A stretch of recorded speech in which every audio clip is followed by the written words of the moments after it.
বিপদে পড়লেই আমি যে দোয়াটা পড়ি ইনশাআল্লাহ আপনাদেরকে সেই দোয়াটা জানাবো। এই দোয়াটা পড়লে আমি 100% শতভাগ আল্লাহ পাক রব্বুল আলামিনের সহায়তা পেয়ে থাকি। সুবহানাল্লাহ, সুবহানাল্লাহ। আল্লাহ পাক যে গফুরুর রহিম, আল্লাহ পাক যে ক্ষমাশীল, দয়াশীল, রাহমান, তিনি রহিম, তিনি জব্বার, তিনি কাহ্হার, তিনি যাল জালালি ওয়াল ইকরাম। তিনি সবকিছুর মালিক, তিনি সমাদ, তিনি স্বয়ং সম্পূর্ণ। আল্লাহ, আল্লাহ। যারা ডাকার মতো আল্লাহ পাককে সঠিক মতো ডাকতে পারবে তাদের ডাকে আল্লাহ সুবহানাহু ওয়া তাআলা সাড়া দিবেনই। এমনই একটি বিষয়ের কথা আমরা বলবো। আমি শুরুতেই কিছু বিষয় আপনাদেরকে জানাবো শুধু বুঝার জন্য, জানার জন্য। এরপর ইনশাআল্লাহ দোয়াগুলো বলবো। আমি যে বিষয়টা শুরুতেই জানাতে চাই, দেখুন আপনি বিপদে পড়ে গেছেন বা যেকোনো ধরনের বিপদ হোক, বিপদে পড়ে গেছেন এই আমলগুলো করবেন। ইনশাআল্লাহ, ইনশাআল্লাহ ওয়াল্লাহি বিল্লাহি তাল্লাহি আল্লাহ করুণাময়। তিনি আপনাকে এই বিপদ থেকে উদ্ধার করবেনই ইনশাআল্লাহ, ইনশাআল্লাহ।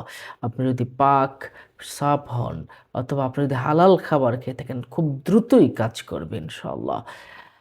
আল্লাহ সুবহানাহু ওয়া তাআলা পবিত্র কুরআনে সূরাতুশ শিফা নামে একটি সূরা নাজিল করেছেন এবং এই সূরা ৪০ টা অর্থ আছে।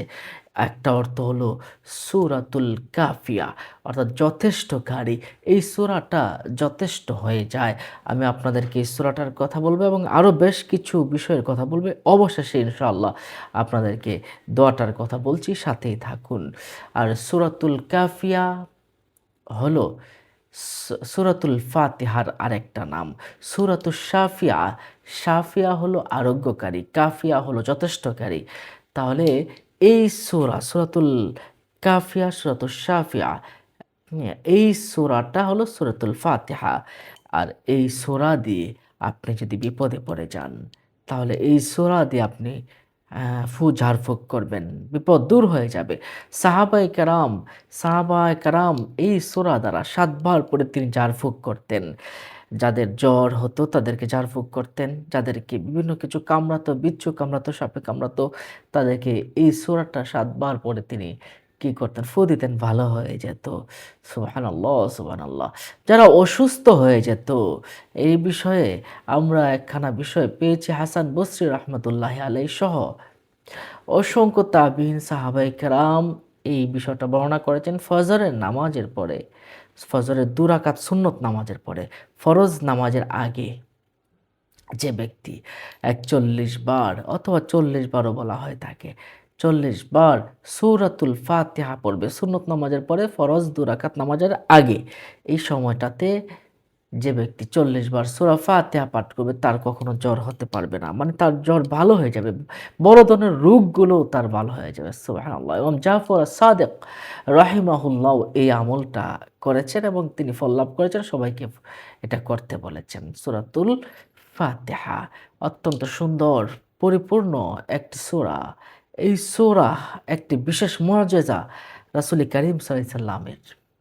যারা সঠিক মতো আমল করতে পারবে তারা আরোগ্য লাভ করতে পারবে। যারা বিপদগ্রস্ত, এরপরে অসুস্থ, বিভিন্ন রকম প্রবলেমে আছেন তারা সূরাতুল ফাতিহা দ্বারা আমল করতে পারেন। এরপরে আপনি আমল করবেন অবশ্যই, যে আমলটা আপনি করবেন এটা হলো হাসবুনাল্লাহু ওয়া নি'মাল ওয়াকিল, নি'মাল মাওলা ওয়া নি'মান নাসির। এটার অর্থ কি? আল্লাহ তাআলাই আমাদের জন্য যথেষ্ট। তিনি কতই না উত্তম কাজ সম্পাদনকারী। সুবহানাল্লাহ, সুবহানাল্লাহ। এই দোয়াটা আপনার মনে হচ্ছে একটু হাঁটতেছেন, একাকী বসে আছেন, কয়েকবার পড়ুন। হাসবুনাল্লাহু ওয়া নি'মাল ওয়াকিল, নি'মাল মাওলা ওয়া নি'মান নাসির। আল্লাহ যার সাহায্যকারী হয়ে যায় তার আর কি প্রয়োজন? তার আর কি প্রয়োজন? রাসূল সাল্লাল্লাহু আলাইহি ওয়াসাল্লাম নিজেও পড়তেন এই দোয়াটা বেশি। সাহাবায়ে কেরামদের বলতেন, তোমরাও এই হাসবুনাল্লাহু ওয়া নি'মাল ওয়াকিল, নি'মাল মাওলা ওয়া নি'মান নাসির এই দোয়াটা তোমরা বেশি, বেশি করে পড়ো। এখন যে দোয়াটার কথা বলবো, এটাও এতটা পাওয়ারফুল। আমার প্রিয় নবীজি সাল্লাল্লাহু আলাইহি সাল্লাম বলেছেন ৯৯টা রোগের ঔষধ হচ্ছে এইটা। আল্লাহ, আল্লাহু আকবার। আপনার রোগ-সুখ, অসুস্থতা বা যা কিছু আছে সমস্ত কিছু থেকেই আপনি এই দোয়ার মাধ্যমে শিফা লাভ করতে পারেন, বিপদ মুক্তি লাভ করতে পারেন, সমস্যা থেকে মুক্তি পেতে পারেন এবং রাসূল সাল্লাল্লাহু আলাইহি সাল্লাম বলেছেন এই দোয়াটা হচ্ছে লা হাওলা ওয়ালা কুওয়াতা ইল্লা বিল্লাহ। দোয়াটা হচ্ছে জান্নাতের গোপন ভান্ডারসমূহের একটি। আল্লাহ, আল্লাহ। জান্নাতের গোপন ভান্ডার, জান্নাতের ধন ভান্ডারসমূহের একটি।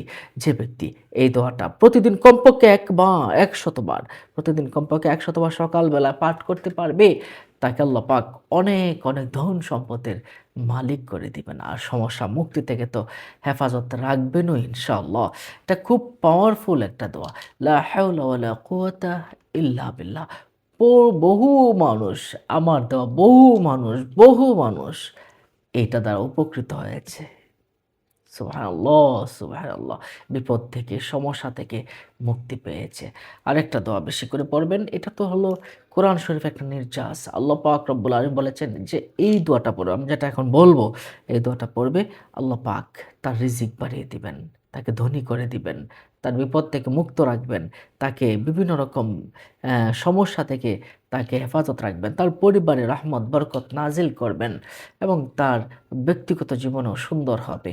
বিপদ থেকে, দুশ্চিন্তা থেকে মুক্ত থাকবে। দোয়াটা হলো আস্তাগফিরুল্লাহ, আস্তাগফিরুল্লাহ। এইটুকু পড়লে হয়ে যাবে। আরেকটু বাড়িয়ে যদি পড়তে চান, আস্তাগফিরুল্লাহাল্লাযী লা ইলাহা ইল্লা হুয়াল হাইয়ুল কাইয়্যুম ওয়া আতুবু ইলাইহি। আস্তাগফিরুল্লাহ, আস্তাগফিরুল্লাহাল্লাযী লা ইলাহা ইল্লা হুয়াল হাইয়ুল কাইয়্যুম ওয়া আতুবু ইলাইহি। আস্তাগফিরুল্লাহ। আমি আল্লাহর কাছে ক্ষমা প্রার্থনা করছি। আমি ওই আল্লাহর কাছে ক্ষমা চাই, যিনি ছাড়া প্রকৃতপক্ষে কোনো মাবুদ নেই। তিনি চিরঞ্জীব, চিরস্থায়ী এবং তার কাছেই ফিরে আসি। সুবহানাল্লাহ, সুবহানাল্লাহ। আপনি যদি বিপদে পড়েই যান, এই দোয়াটাও কিছু সংখ্যক বার পড়বেন। কোন দোয়াটা?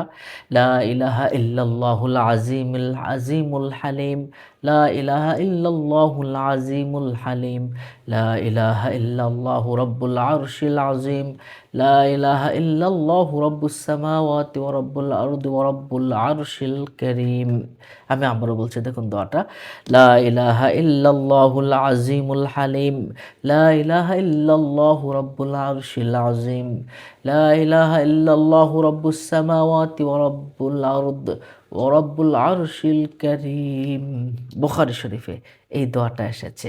এই দোয়াটা আপনি পড়বেন। এই দোয়াটার অর্থ হলো আল্লাহ ব্যতীত কোনো মাবুদ নেই, তিনি অতি মহান এবং তিনি অতি সহনশীল।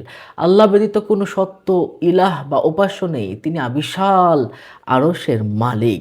আল্লাহ ব্যতীত সত্য কোনো মাবুদ নেই, তিনি আসমান জমিনের এবং মহান আরশের মালিক। সুবহানাল্লাহ, সুবহানাল্লাহ।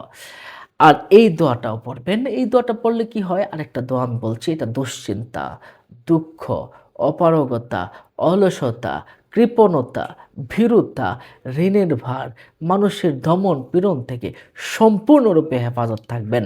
এই এই দোয়াটা বুখারী শরীফে এসেছে, মুসলিম শরীফে এসেছে, তিরমিজি শরীফে এসেছে, মিশকাত শরীফে এসেছে। এই দোয়াটা এত পাওয়ারফুল একটা দোয়া। আপনি এই দোয়াটা অবশ্যই, অবশ্যই পড়বেন।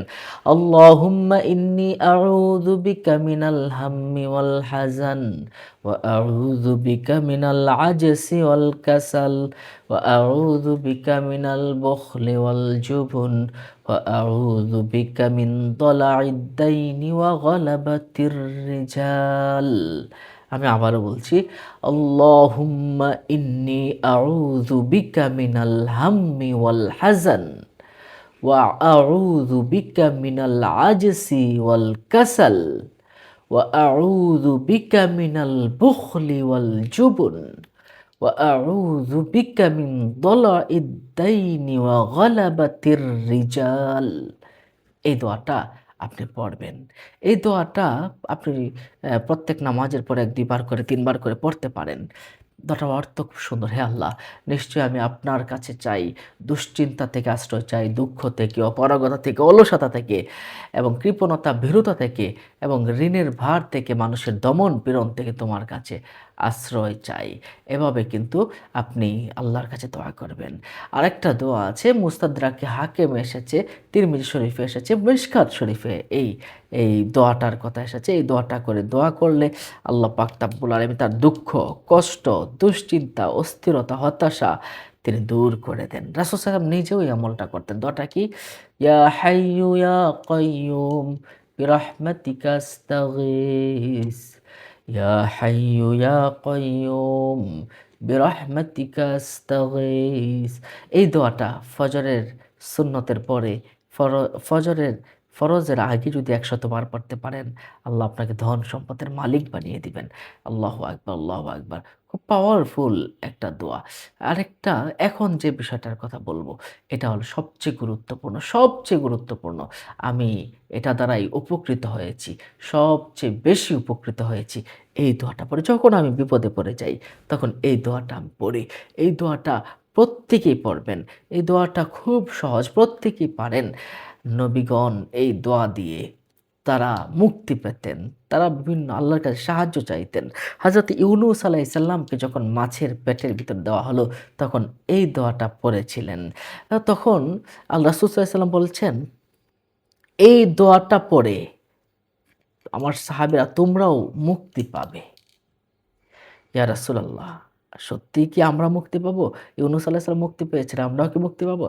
হ্যাঁ, তোমরাও মুক্তি পাবে। আর আল্লাহ পাক রব্বুল আলামিন বলেছেন, "ওয়া কাযালিকা নুনজিল মুমিনিন ফাস্তাজাবনা লাহু ওয়া নাজ্জায়নাহু মিনাল গাম।"